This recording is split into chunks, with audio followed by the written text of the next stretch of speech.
So the new number one excuse to eat animals is no longer God says it's okay. That's number two now. It's now the circle of life. So we're going to look at the circle of life from the victim's point of view, which nobody ever does.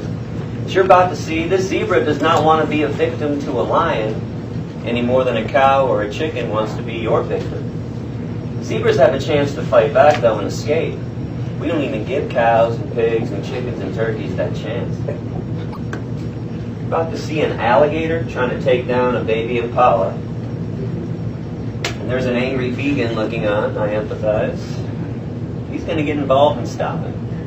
He's about to give mouth to mouth, and he never took the Saturday morning CPR class at the local community college to figure out how to do that. They're much brighter than we give them credit for. But for the record, not all animals are brilliant. Some are stupid, just like human beings. Some are bright, some are stupid, just like us. If a bunch of violent thugs kidnapped your baby, threatened to kill him, and you were out-muscled and out-manned, you might go get some backup too. By the way, the only bright lion in this whole pride.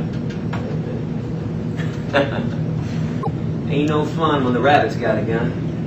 And they saved their baby. How about that? He was still alive.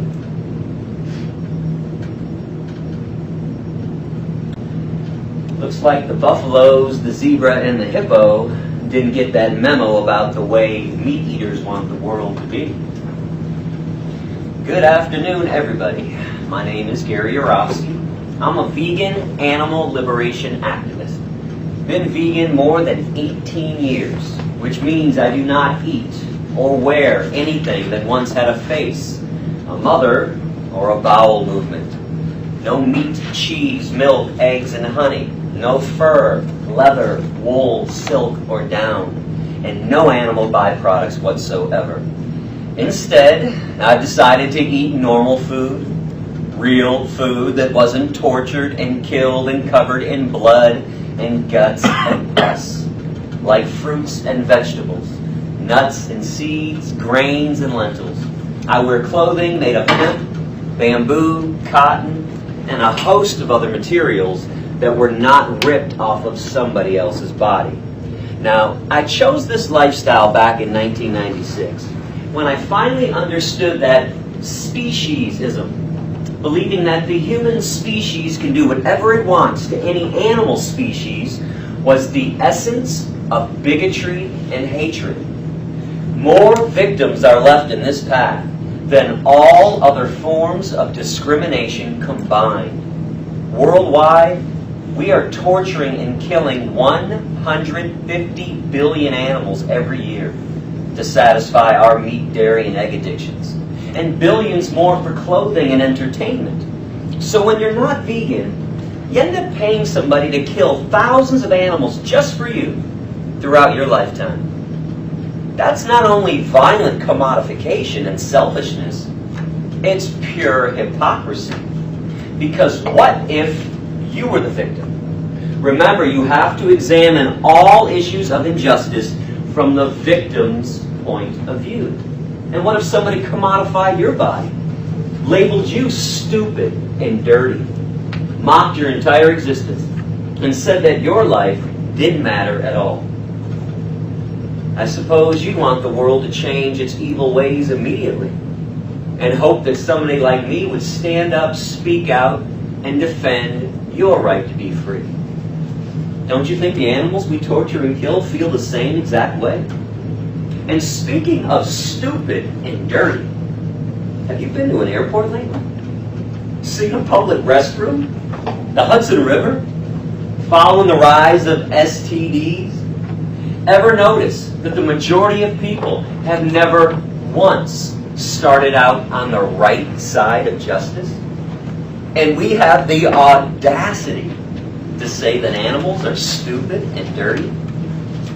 So how come small groups of people always have to convince the masses why it's wrong to enslave, discriminate, or kill innocent beings? The answer is quite simple. Technologically, we are brilliant. Ethically, we're on par with parasites. We are a sick, twisted mistake of a species, So the way we treat the animals and each other doesn't even shock me anymore. What's shocking is that the masses are always shocked when they're accused of acting inappropriately. It took 400 years to convince white people in America not to own black people. And another 100 years on top of that to end segregation. And if somebody wants to hang out after class and explain to me why those abolitions didn't take 2 seconds, I'd love to hear about it. Any injustice on that scale can only happen if the general population supports it or turns a blind eye to it. So the key players in the exploitation, government, religion, media, corporations, they become experts at lying and using propaganda and deceit to trick people into accepting the abuse. The dairy industry, for example, loves to tell you about happy cows. But what they don't tell you is that all these happy cows get raped every year, artificially impregnated with a bare hand or a long steel device to inject them with bull sperm. Female mammals have to be pregnant to produce and give milk. Mother cows then have their babies stolen from them after birth, because once we eliminate the babies from the equation, we get to drink all that milk instead. And when mother cows can't produce huge amounts of milk after 3 to 7 years, they get a happy day at the slaughterhouse, where if they're really lucky, they'll get turned into a happy meal. Other companies love to lie about happy animals too. What about that "Wish I Were an Oscar Mayer Wiener" jingle? Well, that's pretty cute. Except for the fact that when they're born, male babies have their testicles ripped out without anesthetic. Standard practice. The meat industry always controls procreation. All the female pigs get raped every year to impregnate them, just like the cows. Baby pigs then have most of their teeth cut off, right down the gum line, and their tails cut off too, all without anesthetic, to try and reduce flesh damage from fighting and biting each other in their overcrowded conditions. And when pigs reach 300 pounds in 6 months, thanks to genetic modification, they get a happy day at the slaughterhouse too, where they get chopped up into 1,000 pieces. The egg industry, though, man, they just might possess the greatest marketing propaganda of all time. Because they've actually convinced you to eat something that came out of a hen's all-inclusive, all-in-one ass vagina. Yeah? The backside of a bird is called a cloaca. It is one of all, where the poop, the pee, the vaginal fluid, and scrambled eggs and omelets come from. Hate to be the bearer of more bad news, but Mommy and Daddy lied to us too. We're not that special. And we're not perfect just the way we are. But at least when you become vegan, you are trying to reduce and eliminate gratuitous amounts of cruelty and violence, which is all I'm asking of you today. So how come when one human dies, it's a tragedy? But when billions of animals are killed with premeditation, it's a celebration. And what's really odd about this tragedy-celebration dichotomy is that besides some kind of a self-defense situation, everyone knows that killing is evil and wrong. Because every time a bear kills a hiker, what do? Start singing Hakuna Matata? Praise the hiker for being part of the circle of life? Tell his family, well, he just wasn't fit enough to survive. Bullshit. We scream bloody murder, label that bear a homicidal maniac, and get a bunch of people with guns and go kill that bear for killing the hiker. Funny how the circle of life never comes into play when we're getting killed. And that's because the circle of life ain't nothing but an aggrandized, arbitrary, bullshit excuse to torment and kill somebody else with impunity. It's a cute story. It really is. Written, directed, and produced by us. The killers. The dictators. The victimizers. The victims in this psychotic scenario are not willing participants, as you clearly saw in that opening video. But here's something even more interesting than that.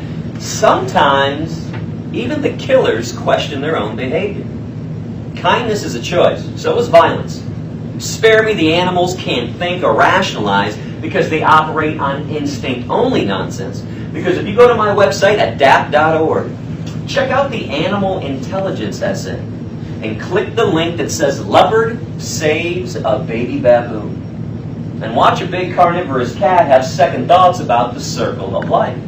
She kills a baboon, but doesn't realize the baboon is a mother with a newborn baby.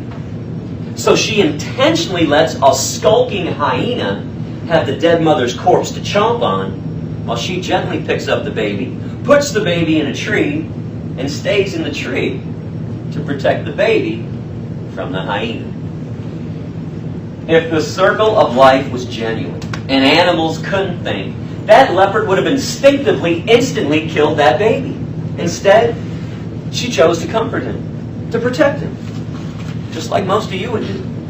Because once again, anyone can choose to be peaceful or violent. Either way, it is a choice. And I have many other videos in that section, also showing carnivores refusing to kill their supposed prey. And for the people out there right now who might be thinking, yeah, Gary, but if animals want to be treated equally to us and treated fairly, then the animals who eat other animals need to be arrested and charged with murder. You are missing my point completely. But I support that. Honestly, I do. As long as all the humans who eat animals turn themselves in to face the same consequences. Be careful about throwing stones in your glass house. Because if we really want to arrest animals and charge them with crimes, they actually need equal rights. They currently have no standing in court, meaning we can't even bring them to trial.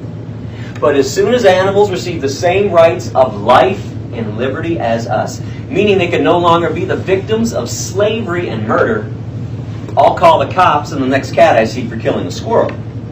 Until then, I am placing the moral mirror in front of your faces. It's time for you to walk the compassionate talk that you're always talking about. You can't just pray for peace. Sing songs about love and happiness and togetherness. Turn on the 5 o'clock news, hear about a tragedy and go, oh, that's so sad. And then go out and do violent things, like those damn hippies did in Woodstock. Bunch of hippie crits. Did you know that they consumed over 1 million hot dogs during that 4-day festival? And I bet you thought the hippies were on my side. Peace and love and flower power, my ass. Peace begins at the dinner table with a vegan meal. But instead, we always want to get together and see how many dead animals and nasty animal products we can eat at once. Bacon and eggs and cheese and steak and chicken and cheese and lobster. 6 cheese pizzas with every pig product imaginable. Triple cheese bacon burgers with a side of asparagus wrapped in bacon. We actually praise people in our society for killing animals.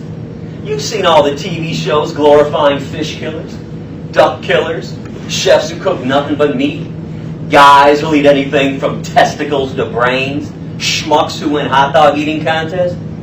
Food eating contest. Were you aware that every 2 to 3 seconds some human on this planet died from starvation? Well, we're getting together with ESPN coverage to see who can eat 61 hot dogs in 10 minutes. 50% of the world's crops, 50%, they're set aside every single year to feed the billions of animals in the meat, dairy, and egg industries.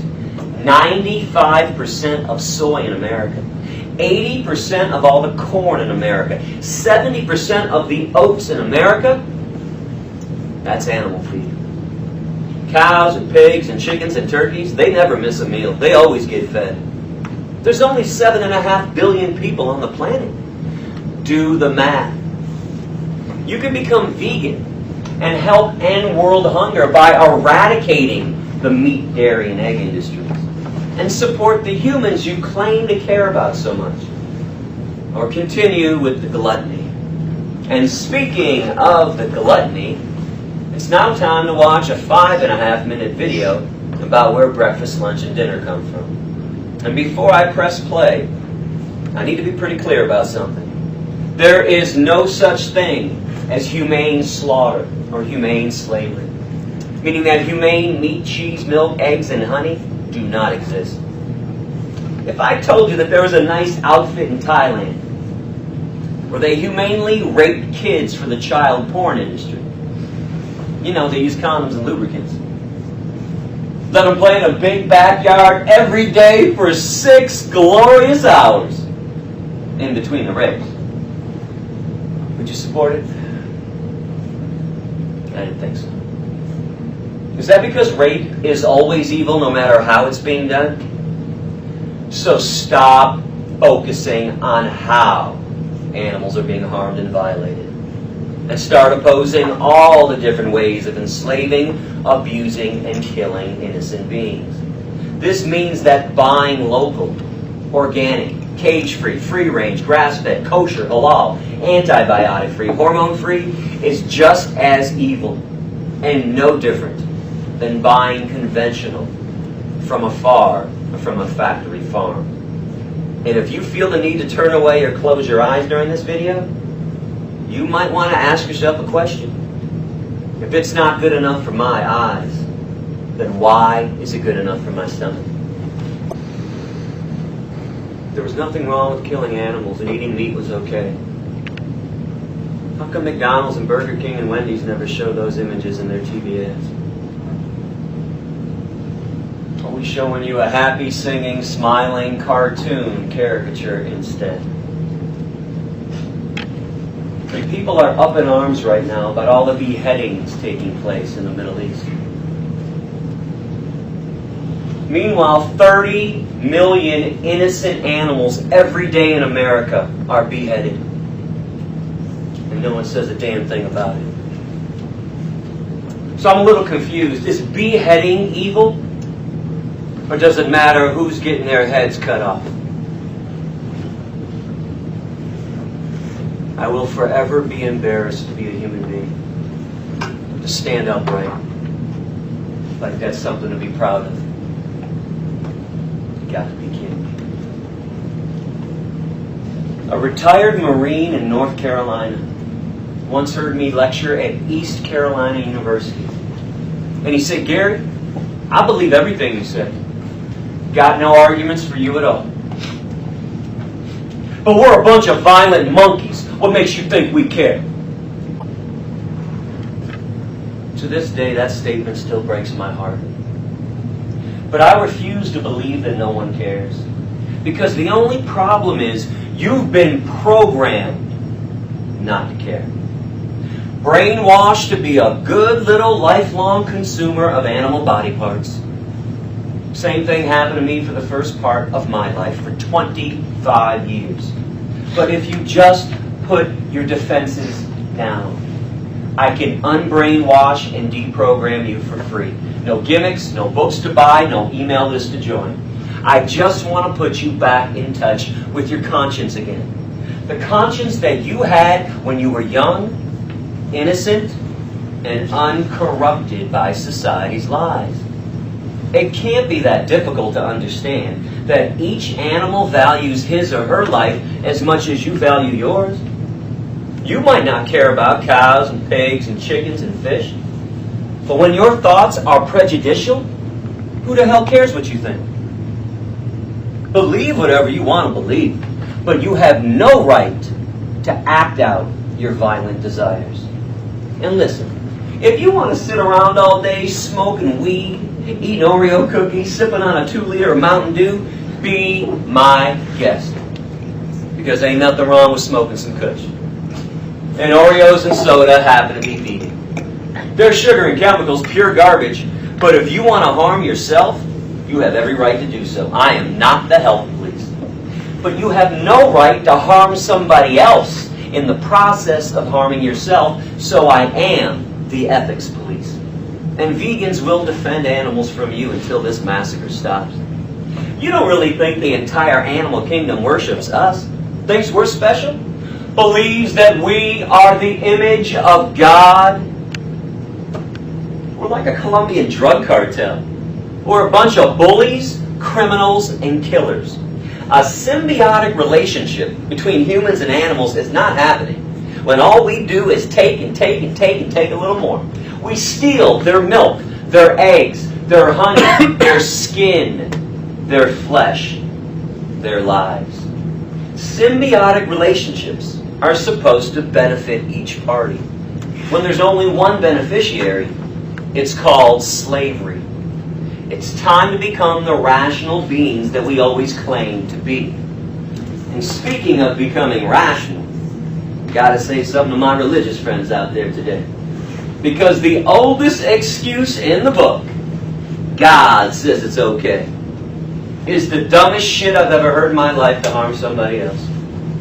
Because if you believe that God gave us the architectural plans to construct a house of slaughter so we can cut the heads off of His terrified animals, that He doesn't mind when we steal newborn babies from their mothers, or cut their horns and beaks and tails and teeth off while they're fully conscious, then what does the devil do?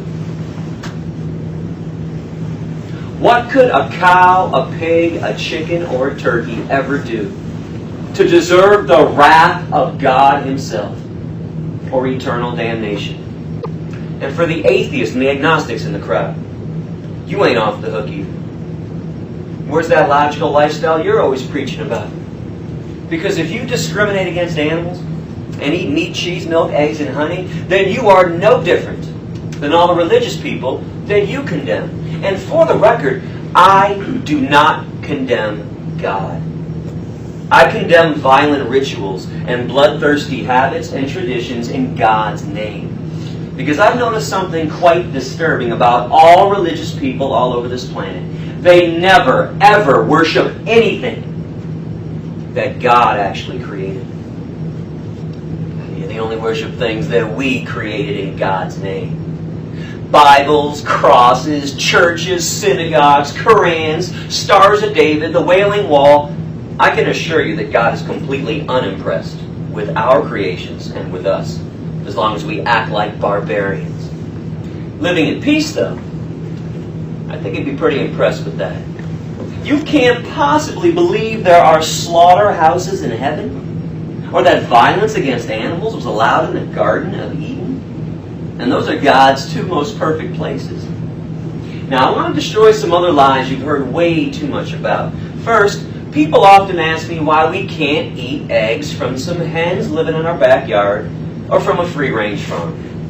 Their bodies do not belong to us. Commodification is the crime, as much as cruelty is.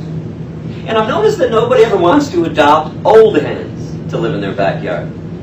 The ones who have stopped laying eggs.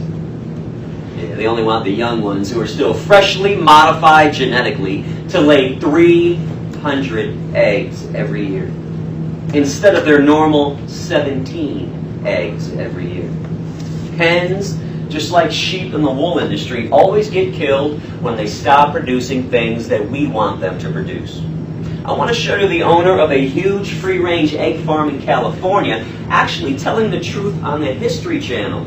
It was a 43-minute episode, 42 and a half minutes of lies, 30 seconds of the truth, and these 30 seconds are priceless. What happens to them, we have a good demand for spent chickens, and they go to a slaughterhouse in Sacramento where they're processed for stewing chickens. Let's talk about some health issues real quickly, because many people wonder whether vegans get enough vitamins and nutrients, even though all vitamins and all nutrients come from plants, not from animals. Those who eat meat, cheese, milk, eggs, and honey don't get proper nutrition. When you filter food through an animal's body, they process everything first. You're getting a secondary depleted dose of vitamins and nutrients when you eat animal products. Plus, you're getting things you don't need at all, like cholesterol, huge amounts of fat, naturally occurring trans fatty acids, and animal-based protein, which happens to be the main cause of all cancers on this planet. Where's the logic in that? You don't really think the worldwide $1 trillion vitamin/pharmaceutical industry got rich off of a few vegans and not billions of meat, dairy, and egg eaters. And there is no shortage of vitamin B12 in the vegan lifestyle either, because B12 actually comes from bacteria that naturally exist in our mouth and intestines. I've been vegan since '96, never took one pill. I refuse. Check out my B12 results and other blood work in the vitamin section on my website.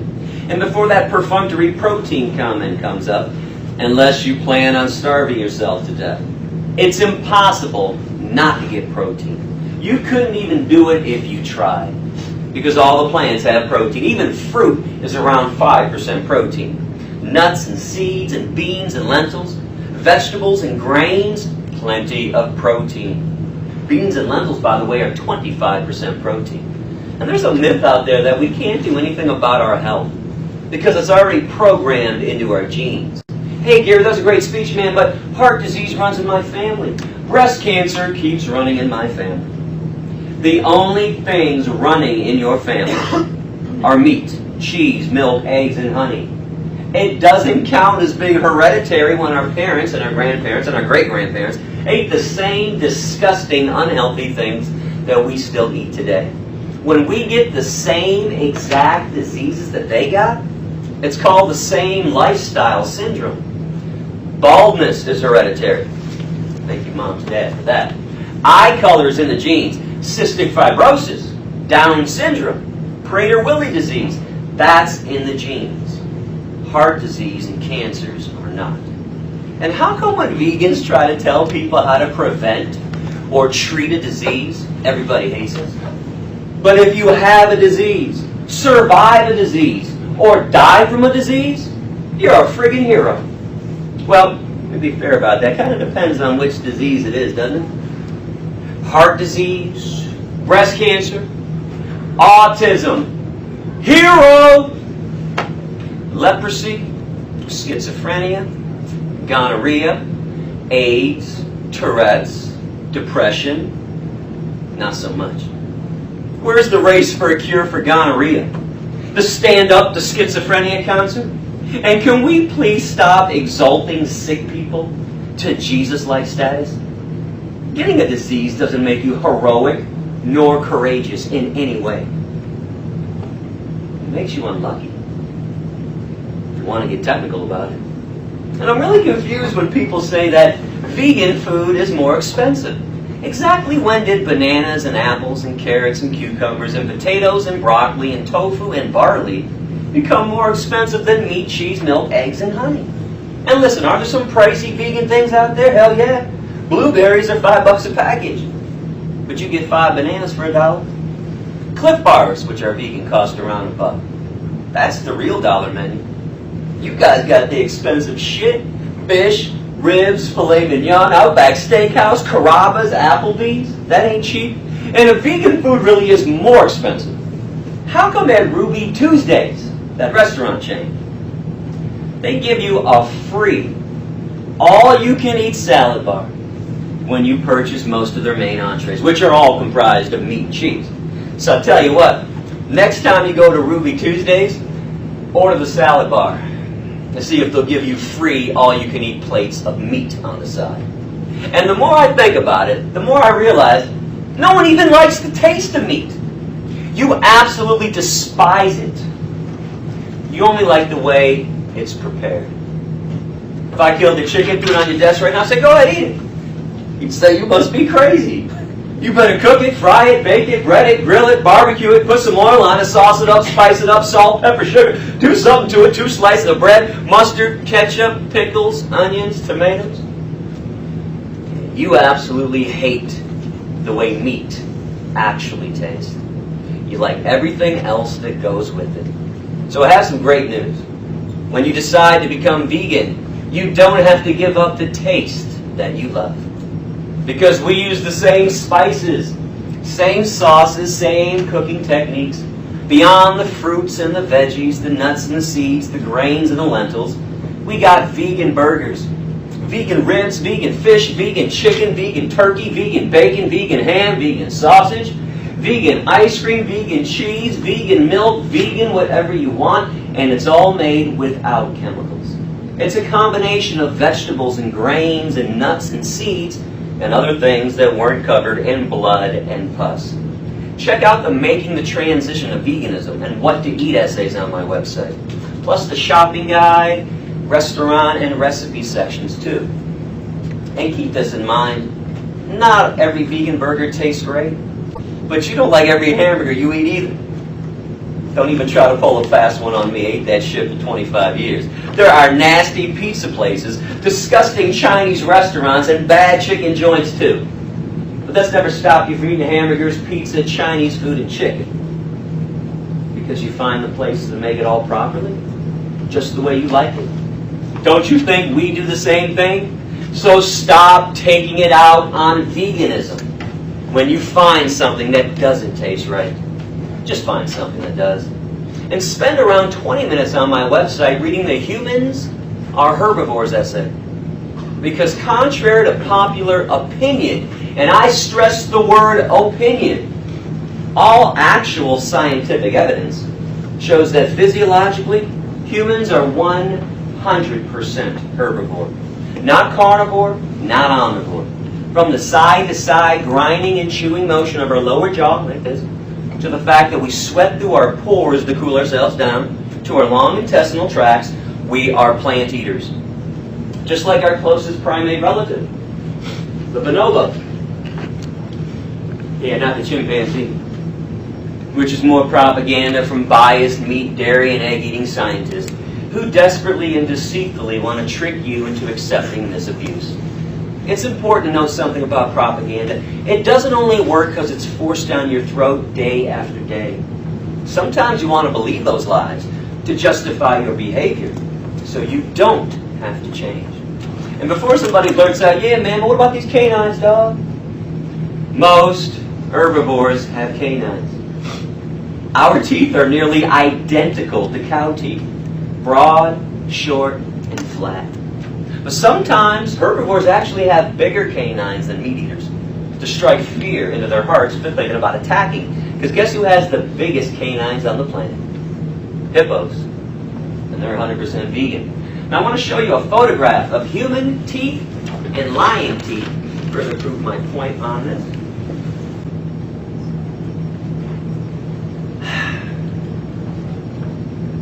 What the hell is everybody always talking about when they scream at me, hey, we got canines, what about these canines, man? Look at these canines. You've got to be kidding.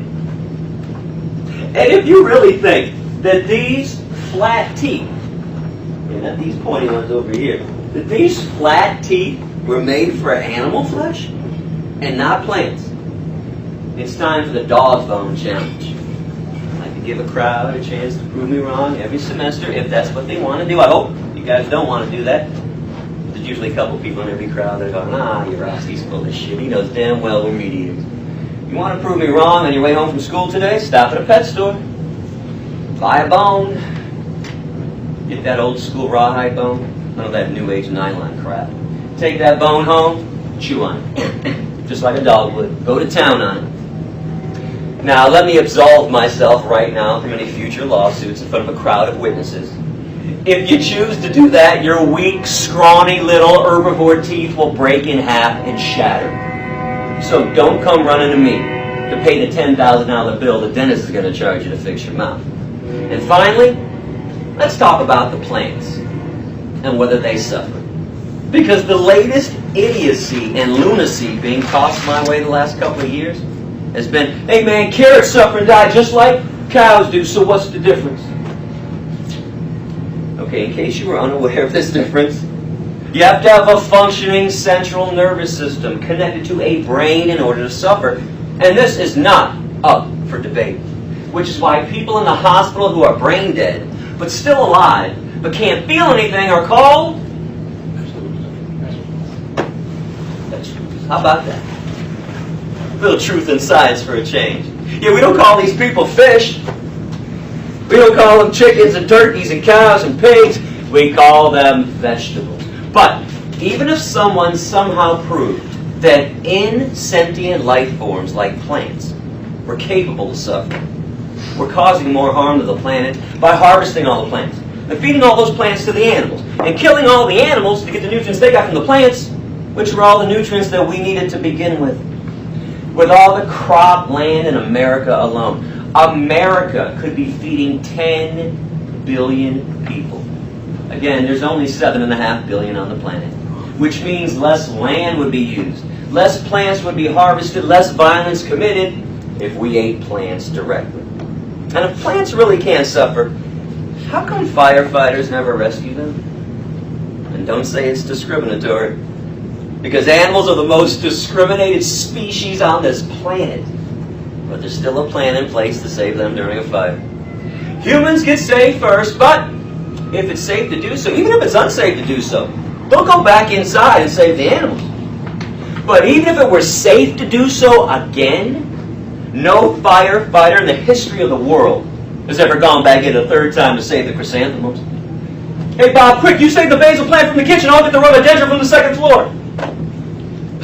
Do you think that if I gave lectures about cruelty to vegetables, especially root vegetables like yams, called my speech The Silence of the Yams?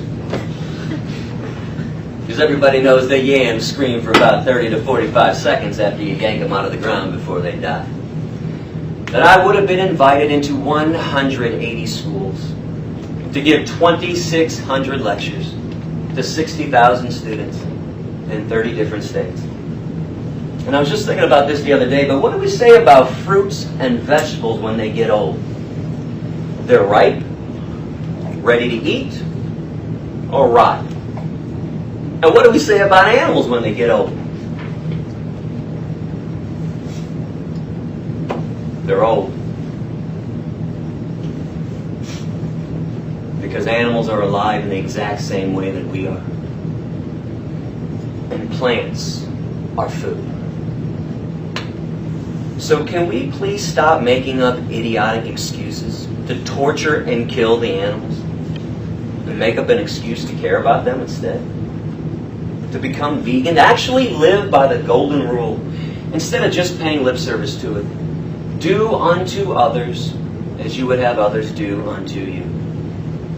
Think about it. How would you feel if the moment you were born, somebody else had already planned the day of your execution?